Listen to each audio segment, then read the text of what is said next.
How to create artifacts in Claude AI? Here's how. Creating an artifact in Claude AI gives you a dedicated workspace for building documents, templates, code, or other interactive content. First, open Claude on your PC and click your profile icon or initials in the bottom left corner. From the menu, select Settings. Now, click Capabilities and look for the Visuals section. Here, find Artifacts and make sure the toggle is turned on.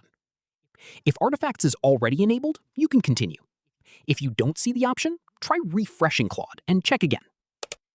Next, look at the left sidebar and click Artifacts. Here, you'll see your existing artifacts or the option to create a new one. Click New Artifact. Choose a category, such as Documents and Templates, and describe what you want Claude to create. For example, you can ask Claude to create a document, web page, presentation, or other supported content. Press Enter to send your request. Claude will then generate the artifact, and you'll see it open in a dedicated panel next to your chat. That's all you need to do. You can now create and manage artifacts directly in Claude. If this tutorial helped you, don't forget to like this video, subscribe for more Claude AI tutorials, and I'll see you in the next one.